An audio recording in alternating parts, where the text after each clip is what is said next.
Welcome to success ગુરુ. ધોરણ 7ના વિદ્યાર્થીઓ નમસ્કાર. વિષય ગણિતમાં પ્રકરણ 1 વિશે આપણે જાણીએ. એમાં પૂર્ણ સંખ્યા, પૂર્ણાંક સંખ્યા અને સંવૃત્તતા વિશે જાણવાનું છે. પણ પૂર્ણ સંખ્યા, પૂર્ણાંક સંખ્યા અને સંવૃત્તતા વિશે જાણતા પહેલા પ્રાકૃતિક સંખ્યા વિશે જાણવું જરૂરી છે. ગણતરી, ગણિતમાં શું હોય? ગણતરી. ગણતરી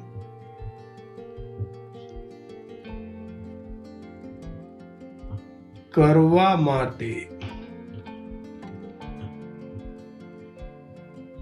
વપરાતી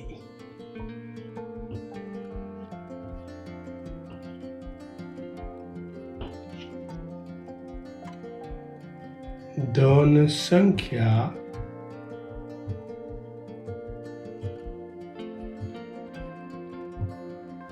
એટલે પ્રાકૃતિક સંખ્યા.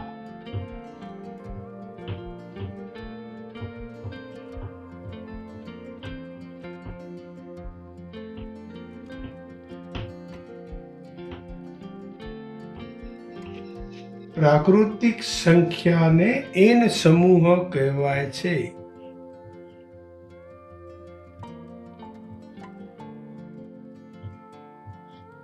પ્રાકૃતિક સંખ્યાને એન સમૂહ કહેવાય છે. એટલે એને ગણમાં દર્શાવીએ તો એન બરાબર ગણમાં 1 2 3 4 5 એમ અનંત સુધી આ બધી ધન સંખ્યા, ધન એટલે વત્તાવાળી. પ્રાકૃતિક સંખ્યા એટલે ધન સમૂહનો ગણ. સૌથી નાની પ્રાકૃતિક સંખ્યા કઈ?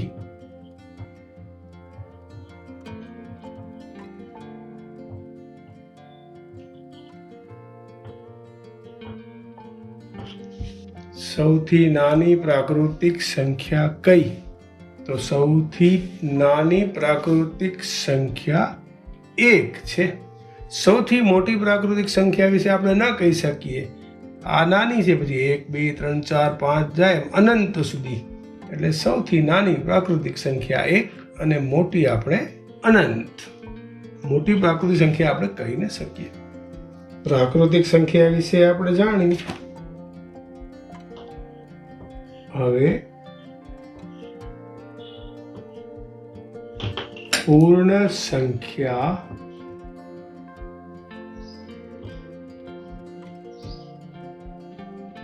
એટલે શું?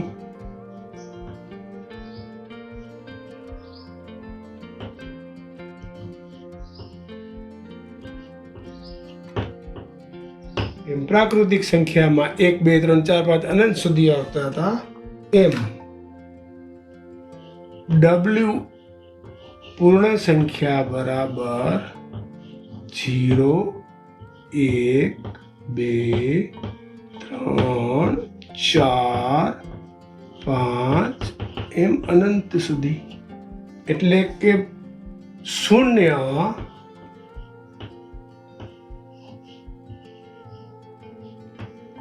અને બધી પ્રાકૃતિક સંખ્યા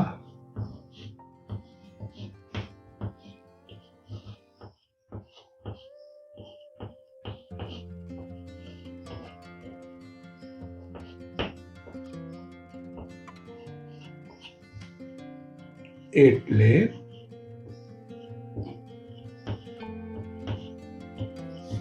પૂર્ણ સંખ્યા. ધીરે ધીરે એટલે લઉં છું કે આ પાયો છે, બેઝ છે. તમને આમાં ક્લિયર થશે તો આગળ તકલીફ નહીં પડે. હવે આપણે પૂર્ણાંક સંખ્યા એટલે શું?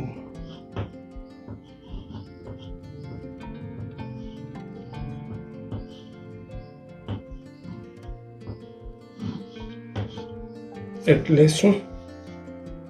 એટલે ઋણ સંખ્યા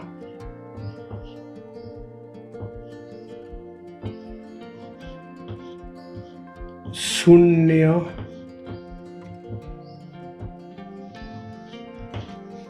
અને ધન પૂર્ણાંક.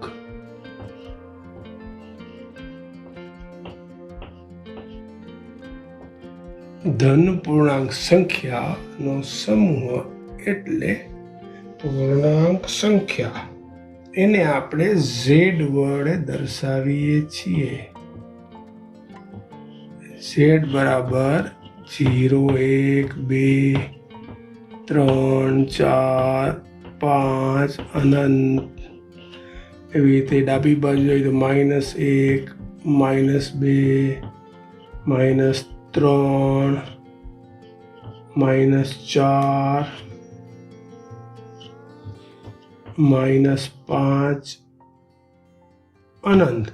કેમ તમે આમ સંખ્યા રેખા દોરતા ને, અહીંયા 0, અહીંયા 1 2 3 4 એમ જવા દેતા, એમ ડાબી બાજુ આમ જઈએ એટલે -1 -2 -3 એવી રીતે જાય.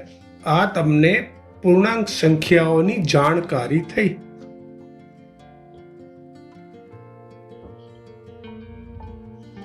સંવૃત્તતા એટલે શું? સંવૃત્તતા એટલે સંખ્યાઓ પર ગાણિતિક ક્રિયા, ગણિતની ક્રિયા કે ગાણિતિક ક્રિયા, સરવાળો, બાદબાકી, ગુણાકાર, ભાગાકાર.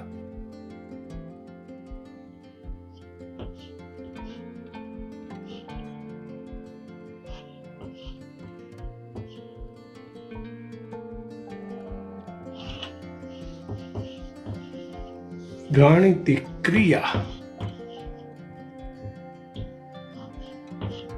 ગાણિતિક ક્રિયા કઈ હોય? સરવાળો, બાદબાકી,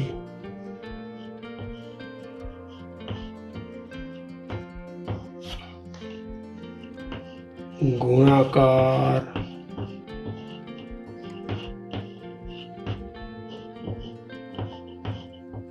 ભાગાકાર. ગુણાકાર, ભાગાકાર. એટલે સંવૃત્તતા એટલે સંખ્યાઓ પર ગાણિતિક ક્રિયા, સરવાળો, બાદબાકી, ગુણાકાર, ભાગાકાર. સરવાળા વિશે સંવૃત્તતા એટલે શું?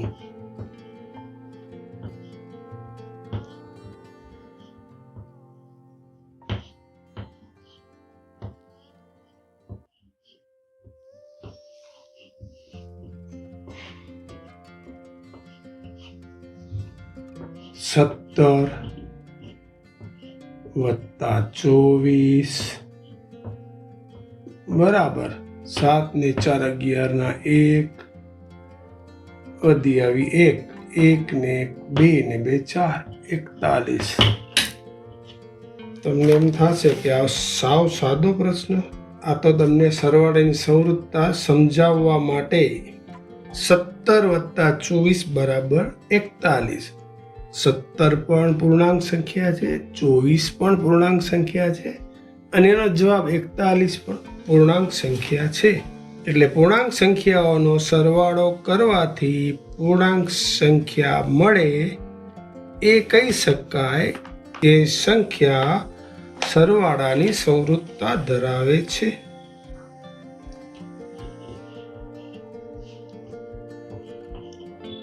પૂર્ણાંક સંખ્યાનો સરવાળો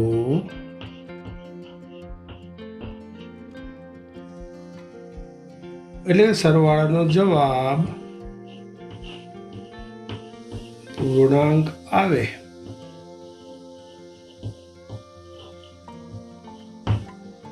એ કહી શકાય કે સંખ્યા સરવાળાની સંવૃત્તતા ધરાવે છે.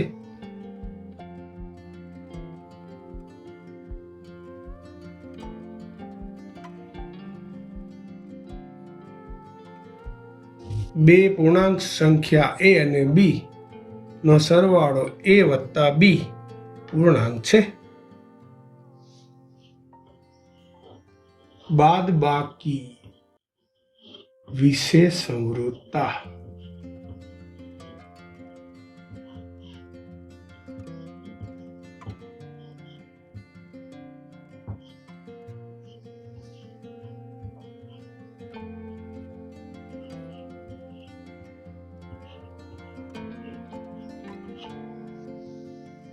સાત ઓછા 9 બરાબર કેટલા થાય? 7 માંથી 9 જાય? ન જાય. 9 માંથી 7 જાય? 9 માંથી 7 જાય તો 2 આવે. પણ 7 ની નિશાની વત્તા છે, 9 ની નિશાની ઓછા છે, એટલે એક વત્તા હોય એક ઓછા હોય તો બાદબાકી થાય. અને મોટા પદની નિશાની તમારે યાદ રાખો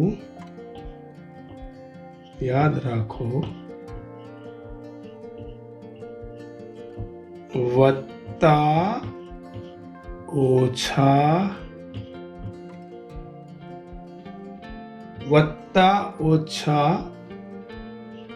બાદબાકી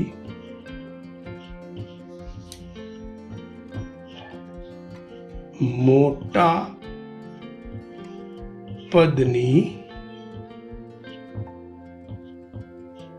નિશાની.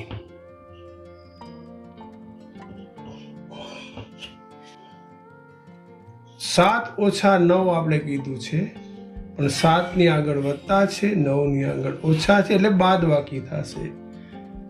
9 માંથી 7 જાય તો 2, અને મોટું પદ કયું છે? 9. 9 ની આગળ કઈ નિશાની છે? ઓછા, એટલે નિશાની ઓછા, એટલે લખવાનું નિશાની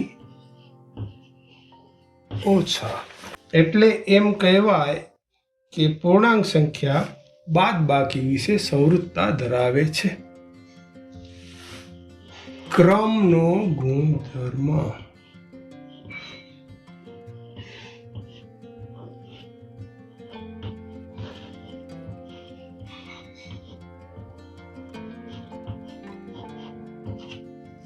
તમે 3 વત્તા 5 બરાબર કરો તો શું જવાબ આવે?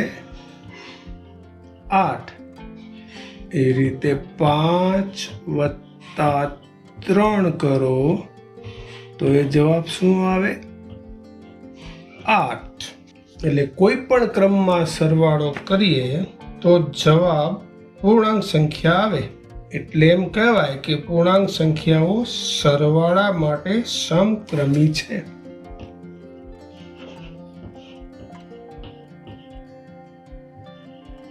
પૂર્ણાંક સંખ્યાઓ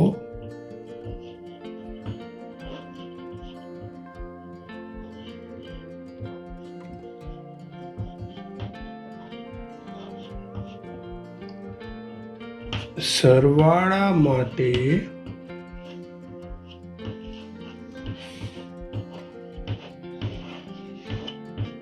સમક્રમી છે. આ વિડીયો જોશો પછી પણ ચોપડી વાંચશો, પાછો વિડીયો જોશો એટલે તમારું એક પુનરાવર્તન થશે અને એક વસ્તુ તમને મગજમાં બરાબર બેસશે અને પછી આગળ જે દાખલા કરવામાં તમને મદદરૂપ થશે. પણ અહીંયા એક વાત છે, આપણે શું કહ્યું? પૂર્ણાંક સંખ્યા સરવાળા માટે સમક્રમી છે.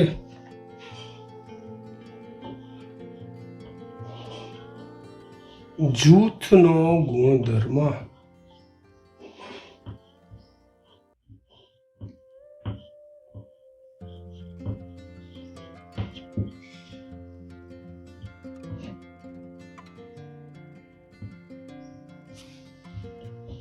-3 -2 અને -5 પૂર્ણાંક સંખ્યા વિશે વિચારીએ.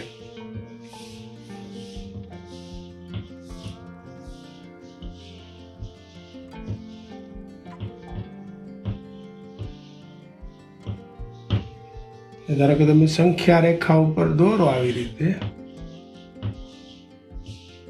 0 1 2 3, પણ અત્યારે આપણે જરૂર છે -1 -2 -3 -4 -5. એટલે સંખ્યા રેખા પ્રમાણે આ સંખ્યા લખીએ -5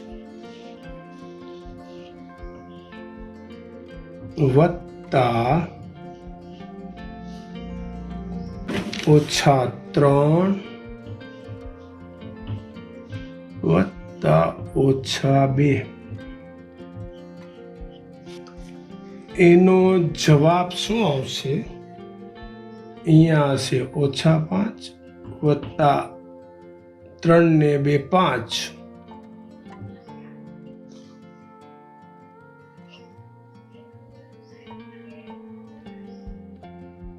અહીંયા વળી આપણે એક વસ્તુ યાદ રાખવાની કે પહેલા આપણે કેમ વત્તા ઓછા બાદ બાકી મોટા પદની નિશાની બોલ્યા હતા, આમાં યાદ રાખવાનું ઓછા ઓછા સરવાળો 3 ને 2 5. નિશાની કઈ આવશે? ઓછા ઓછા સરવાળો, નિશાની ઓછા. વળી પાછું -5 વત્તા -5, ઓછા ઓછા સરવાળો, નિશાની ઓછા. 5 ને 5 10, અહીંયા -10 આવશે. હવે જૂથના નિયમ પ્રમાણે આ સંખ્યાને આપણે બદલીએ. હવે આ રીતે લખીએ, જૂથ બદલાવીએ -5 વત્તા -3 વત્તા -2. યાદ કરો, ઓછા ઓછા સરવાળો, નિશાની ઓછા, એટલે 5 ને 3 8. સરવાળો થઈ ગયો, પણ નિશાની કઈ આવશે? હંમેશા ગણિતમાં નિશાનીનું મહત્વ છે. એટલે આ જે હું સૂત્ર બોલાવું છું આવી રીતે અમે યાદ રાખી લેજો. પહેલા આપણે બોલ્યા હતા વત્તા ઓછા બાદબાકી મોટા પદની નિશાની, આમાં હાલશે? અહીંયા ઓછા છે ને અહીંયા ઓછા છે, એક વત્તા એક ઓછા નથી.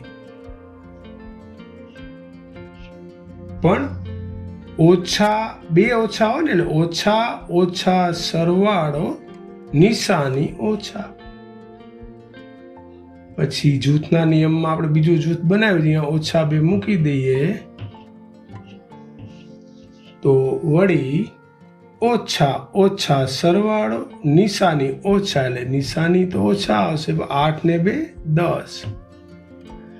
તો આપણે -5 ને 12 રાખીએ અને 3 અને 2 નું જૂથ બનાવ્યું તો એ જવાબ -10. હવે -5 અને 3 નું જૂથ બનાવીને -2 ને 12 રાખીએ છીએ તો પણ જવાબ -10 આવે છે. એટલે કે એ દર્શાવે છે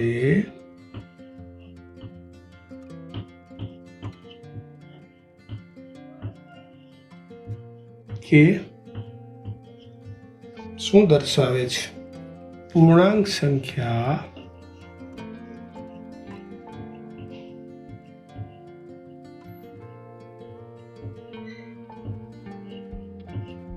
સરવાળા માટે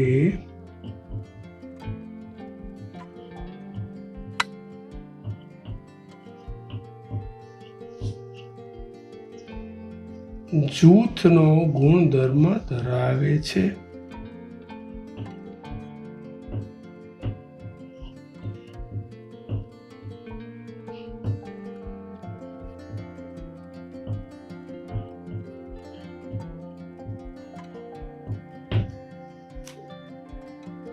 સરવાળા માટે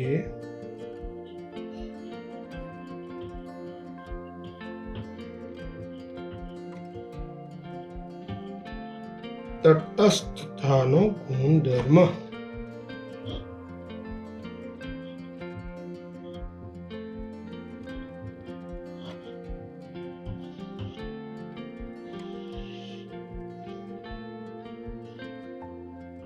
8 વત્તા 0 બરાબર જવાબ તો -8 જ આવે. એવી રીતે 0 વત્તા -8 કરો તો એ જવાબ -8 જ આવે. એટલે કે કોઈ પણ સંખ્યામાં શૂન્ય ઉમેરવામાં આવે, કોઈ પણ સંખ્યામાં શૂન્ય ઉમેરવામાં આવે તો એ જ પૂર્ણ સંખ્યા જવાબમાં મળે.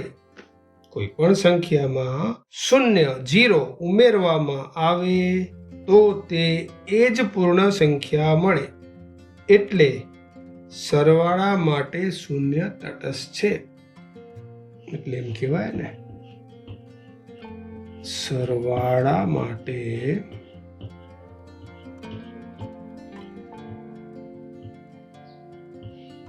શૂન્ય તટસ્થ છે.